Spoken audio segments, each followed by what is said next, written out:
মুসলমানরা মুসলমানদের জীবন দিতে রাজি, মুসলমানরা তার স্ত্রীকে বিধবা করতে রাজি, মুসলমানরা তার এলাকা থেকে সে দেশান্তরিত হতে রাজি আছে, তারপরে কোনো মুসলমান ইমান ছাড়তে রাজি না। কথা বলেন ঠিক কিনা? আমরা বলে দিতে চাই, আমাদেরকে ক্ষমতার পাহাড় দেখাইয়া, আমাদেরকে সমাজের পাহাড় দেখাইয়া, আমাদেরকে নারীর পাহাড় দেখাইয়া, নারীর লোভ দেখাইয়া, টাকার পাহাড় দেখাইয়া আমাদের কণ্ঠকে স্তব্ধ করা যাবে না। বলেন ঠিক কিনা? আমরা বলতে চাই, আমাদেরকে আগুনে পোড়াইয়া মারার ভয় দেখাইয়া, পানিতে চুবাইয়া মারার ভয় দেখাইয়া আমাদের কণ্ঠকে স্তব্ধ করা যাবে না। কারণ আমরা তো এক মালিককে ভয় করি, আমরা আল্লাহ তাআলাকে ভয় করি, দুনিয়ার কোন নাস্তিক বেঈমানকে আমরা ভয় করি না।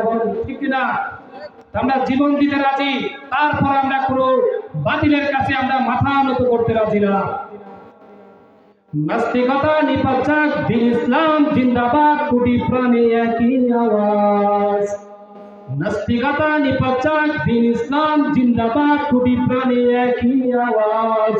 ক্ষুধাদ্রোহী ছাল পাবে না, এই বাংলায় ঠাই হবে না, মুসলমানরা জেগেছে আজ। ঠিক না? জোর কদমে আগে চলো, বজ্রকণ্ঠে আওয়াজ তোলো, সবাই মিলে একই তালে দাও না স্লোগান, নারায়ে তাকবীর। বলে বলে নারায়ে তাকবীর। মুসলমানের এই দেশেতে নাস্তিকদের ঠাঁই নাই, নাস্তিকদের পক্ষে যারা তাদের কোনো রক্ষা নাই। ঠিক না? আমরা বলতে চাই, নাস্তিকদের পক্ষে যারা কথা নিবা, নাস্তিকদের পক্ষে যারা আওয়াজ তুলবা, নাস্তিকদের পক্ষে যদি তোমরা থাকো, তোমাদের ওই বাংলার জমিনে, বাংলাদেশে তোমাদের ঠাঁই হবে না। কথা বলে ঠিক কিনা? ইসলামেরই জন্য এ দেশ হয়েছে জন্ম, ইসলামের বিরুদ্ধে গেলে দেশ হবে ভিন্ন। ঠিক না?